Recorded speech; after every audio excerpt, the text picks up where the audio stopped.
appreciate it, thank you. Oh, you got it.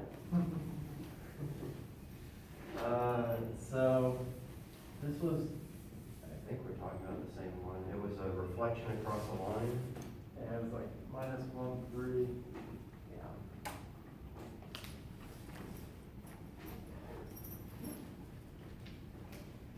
So, there's a lot of questions about this. Right.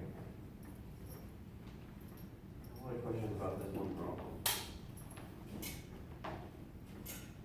So, yeah, we want to see this transformation is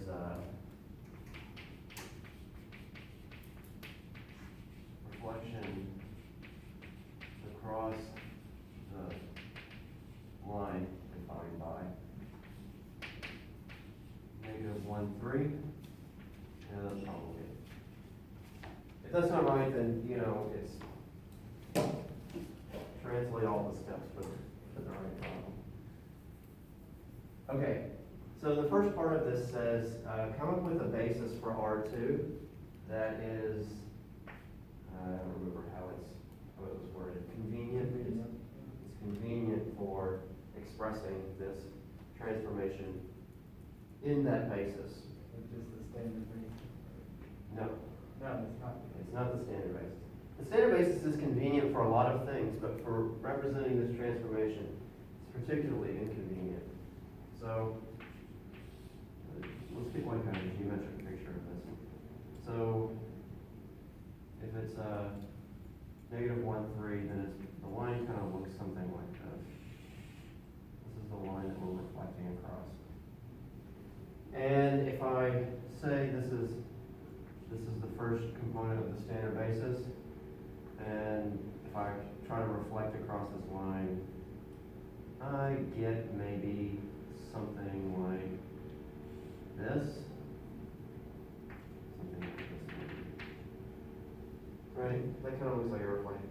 Now, just off the top of my head, I would not be able to tell you what that line is. I have no idea.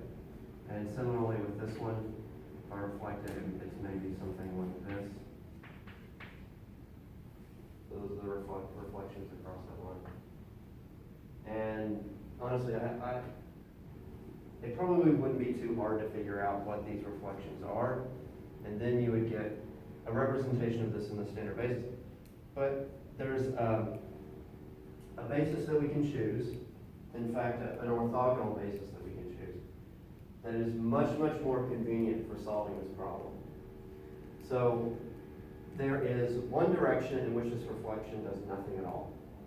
And that is when it's something that's on this line. If you're already on the line, reflecting across the line doesn't move you anywhere. So if this is, let's say, this right here, that's -1, 3. -1, 3 doesn't get changed by this transformation, and so we'll take that as one of our basis vectors.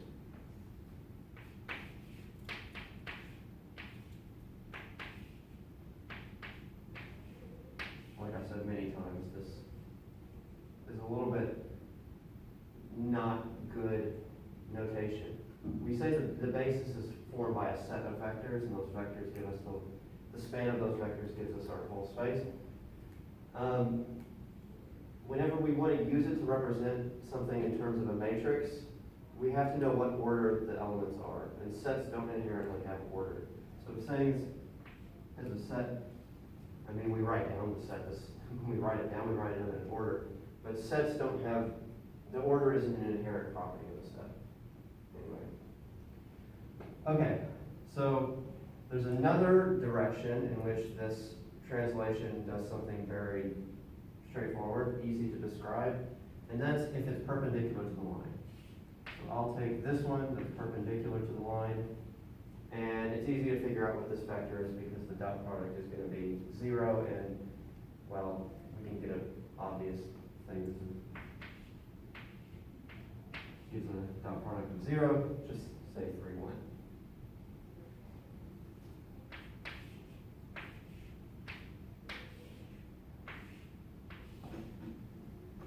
There could be other ways that we could other bases that we could come up with that we could see in a fairly straightforward way what this reflection, what this transformation does to them.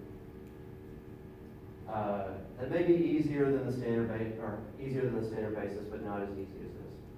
I don't know any. I didn't see any on the exam. Everybody either said this basis or they said the standard basis. So that was an easy one for me to grade. So how do we represent this with respect to this basis? Well, the matrix is going to be have as its columns the vectors that represent what it does to each basis element. So this first basis element, actually maybe this should be this first. Let's call this one B1 and this one B2. So if we say what is B1 with respect to the basis B, it's the first element of the basis. And so the way that we represent that is 1, 0. It's the first thing in the two element thing. The coordinates say this is give me 1 copy of B1 and 0 copies of B2 and add them together. So 1 copy of B1 and nothing else is just B1.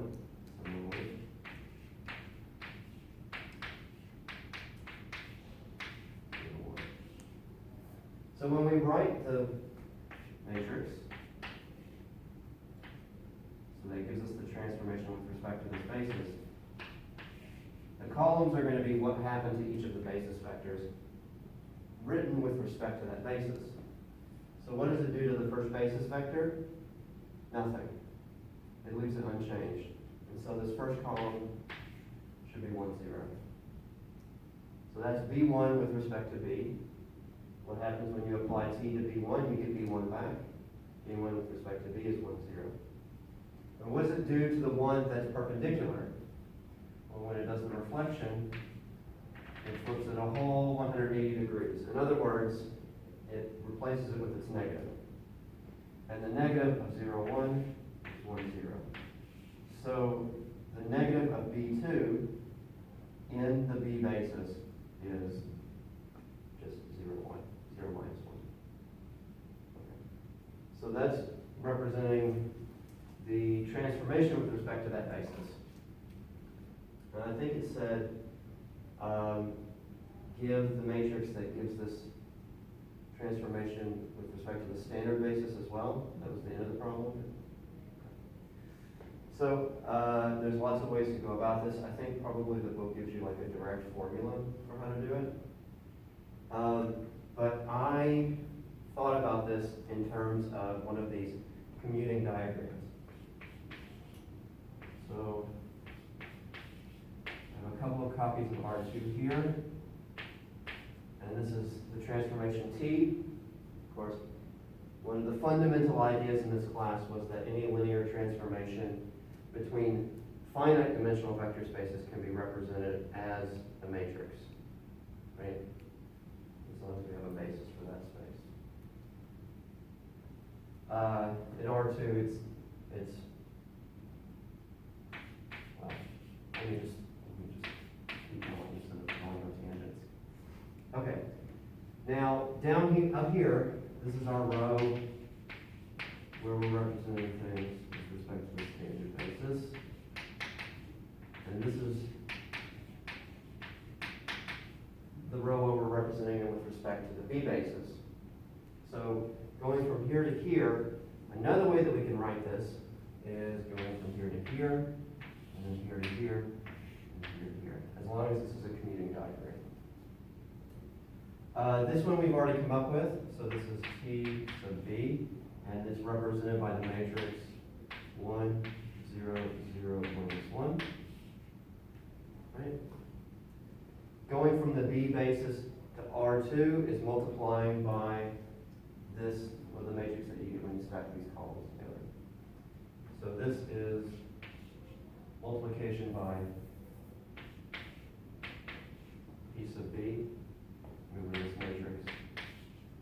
If you have coordinates with respect to the B basis, then you just multiply those coordinates by each of the vectors in the basis and add them together, which is exactly what we get when we do matrix multiplication. So going from here to here, going from the B basis back to the standard basis, is the same as multiplying by this matrix. So going in the opposite direction must be multiplication by the inverse of the matrix, right? This, instead of being, this was multiplication by PB. This we could think of as this operation. We get the coordinates of something instead of taking the coordinates and going back. In this direction, we're getting the coordinates. And this is the same thing as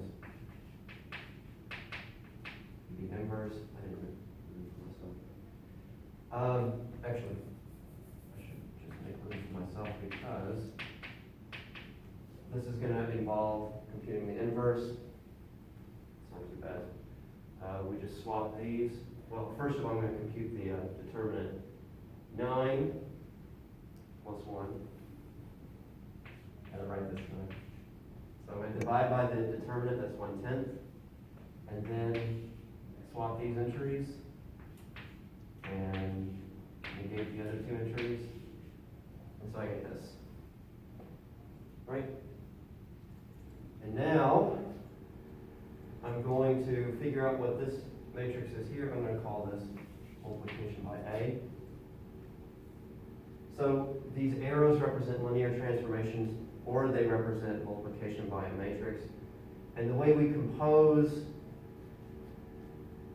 transformations together is we just multiply the matrices in the right order, right? So what is this A going to be? This A is going to be going from here to here to here. And if I, let's see, I'm going to say this correctly. If I apply T to something, I want to apply this to the thing first, and then this to it, and then this to it. So I want the order of the multiplication to be PB, PB, PB inverse. Mentally, I want to make sure that I'm getting these multiplications in the correct order. And so I'll just pull out the 1/10 and 5. And then I'll have minus 1, 3, 1. All right? Yeah, okay. 1, 0, 0, minus 1. 1 minus 3, minus 3. And then multiply those two and get something. And you notice that this is also a similarity transformation as well.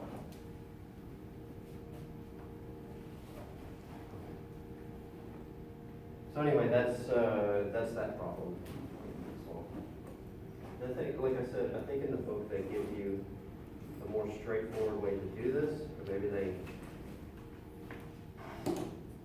they don't go through all of this, all of this explanation about what's going on.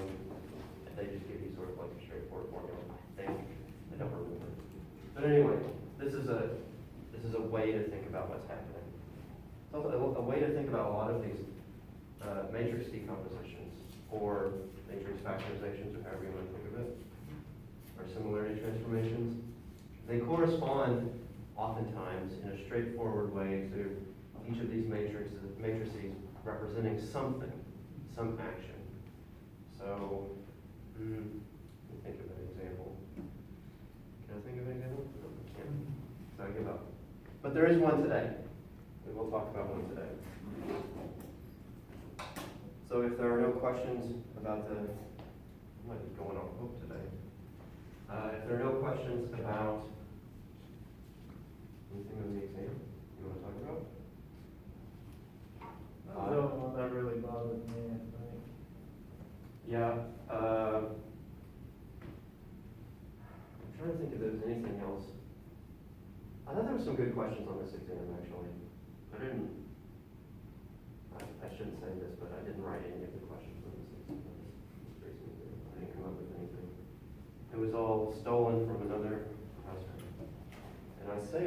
professor because I am now, I think, almost technically a professor. Okay. Last lecture. We're going to have a couple of days next week to do as much review as you feel like doing. I mean, I have to be here for both days, so it doesn't matter how much you want to do. I'll be here. And then Friday yeah. Well, I was just gonna ask, is the final exam gonna be longer, like appreciably, or? Yes, How long do we get to take it? 2 hours. 2 hours? Yeah, so it'll be at least twice as long, Okay. maybe 3 times as long. Oh. No, I don't know. But I'm gonna do, you've seen 3 exams so far. Excuse me. You've seen 3 exams so far. And so, you know how I curve the exams, which is, I squash the curve and move it higher so that the average grade is a 75 and the highest grade is 100. So you know how I do it, so it really doesn't matter how long the exam is. It's just, if it's a longer exam, you have more problems to choose from. If it's a shorter exam, you gotta do all of them. You don't have a choice. So, it's just sort of a matter of personal preference. And I haven't decided yet because I haven't written the final yet. Just for me personally, do you want me to check up with you sometime next week on if I'm taking it early, or would you rather reach out to me? Oh, yeah. So I still have to decide that. I didn't want to pester you about it because I guess I'm on your schedule for next week and the other person. Yeah, Laura's not here. So, and there's one other student who's taking it with an outside proctor, so that's,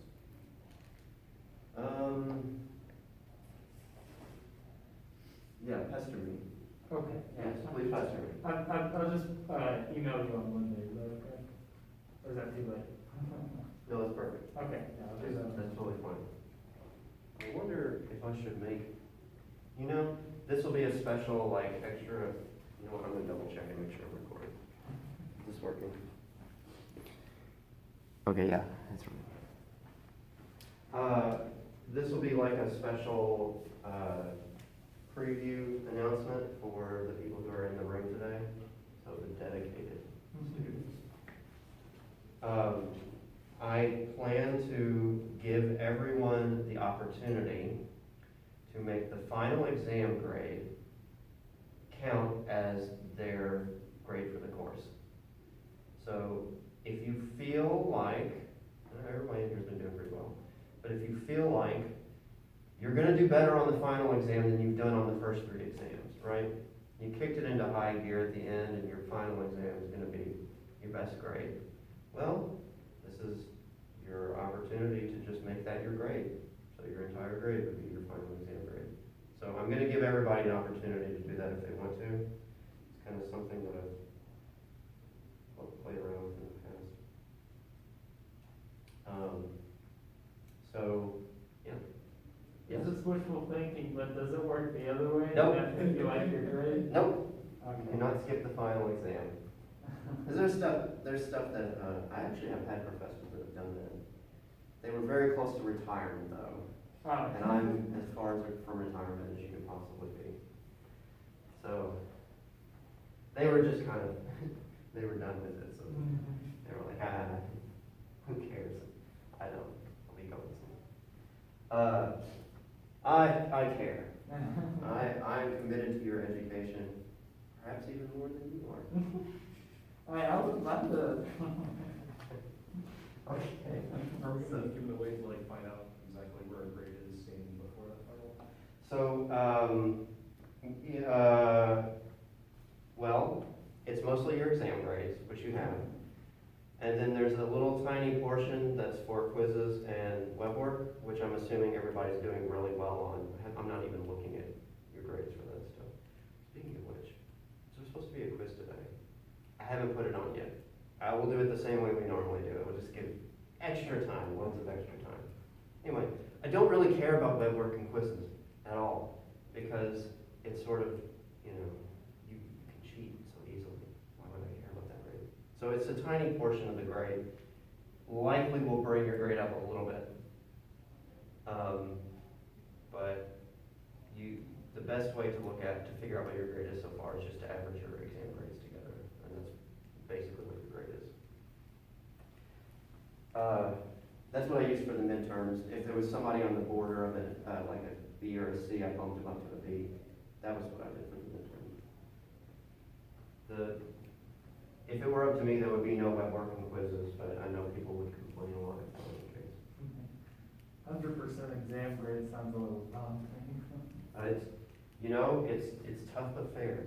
And the way I curve it, it's sort of like, even if the exams are really hard, and they're not really that hard. I mean, I'm not going overboard. Then, everybody just gets curved so that it's a reasonable distribution of grades.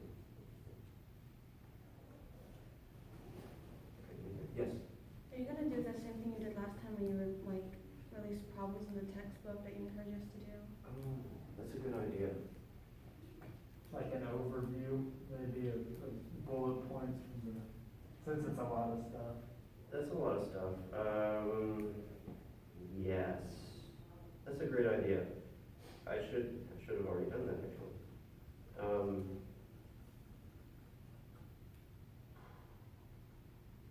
Let's say that if I forget to do that, I'm going to do that, so yes. If I forget to do that by the end of today, someone send me an email and tell me you forgot. It's just my memory is really bad, that's all. What happens when you get old? Sick all the time. Okay, so anything else? We should talk about, well, we came here to talk about this. Singular value decomposition and principal component analysis. Okay, nobody's stopping me? All right, so what do we have previously? Symmetric matrices are kind of, in a way, some of the best matrices we will ever see. And one of the reasons is that we can do a diagonalization. We can always do a diagonalization of a symmetric matrix.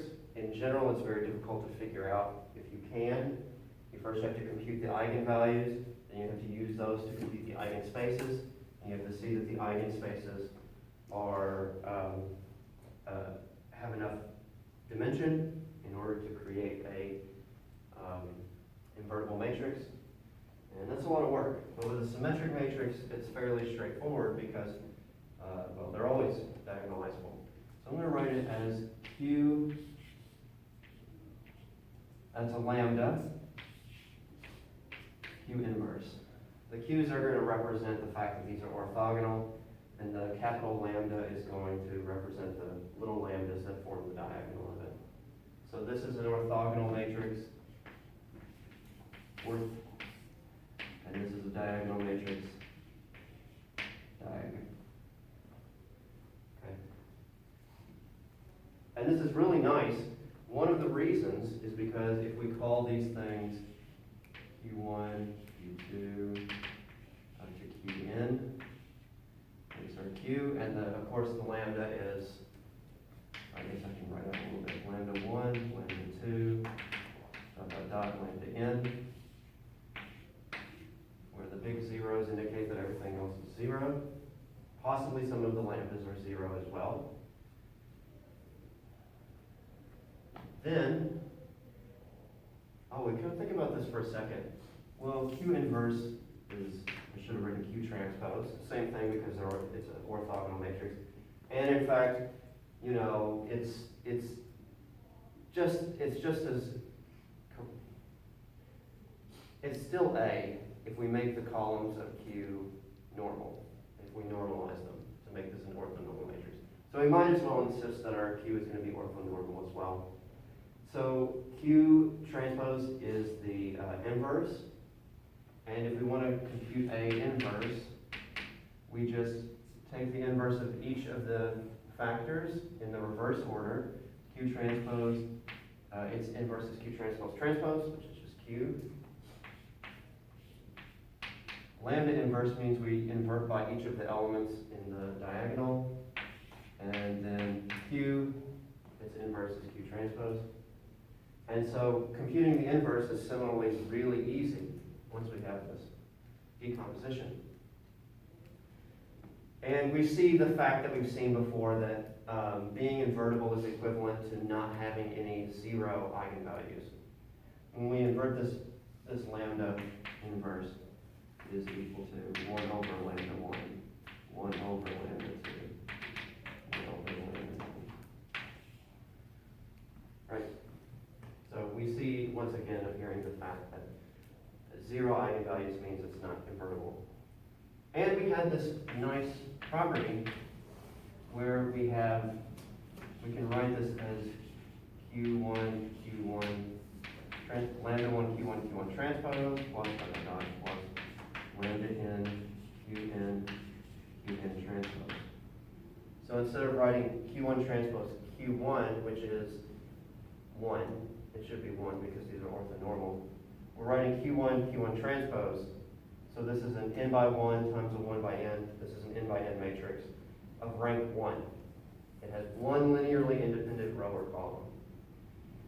And we also saw that if we insist that these things are ordered in terms of their magnitude, so the largest one first and the second largest one second, or just in decreasing the order of magnitude, then we can write A as an approximation by a lower rank matrix. So if we stop the approximation here, it's a rank 1 matrix that approximates A.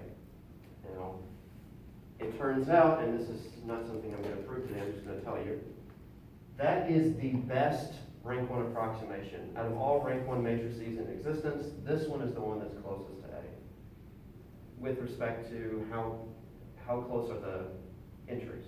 We subtract this from this, the entries are as small as possible. How do we say as small as possible? We square them all, we add them all up, and we take the square root, something like that. If we want the closest rank 2 approximation, we just go to the next one right here. Lambda 1 Q1 transpose plus lambda 2 Q2 transpose, and that's the closest rank 2 matrix to A, and so forth. This is really great. Okay. So what do we want to do? We want to do something like this, but for matrices in general. And why do I want to do this? Because I want to take a bunch of data. So my A is, in this case, I'm not going to change notation. The book changes notation to kind of match what they use in statistics or other areas of math. They usually represent a data matrix like this as a capital X. I'm just going to continue with the same notation. So this is a data matrix. And what we have here is, I'm going to call this A1. It's a column. And this is a N by M matrix. So this will be AM.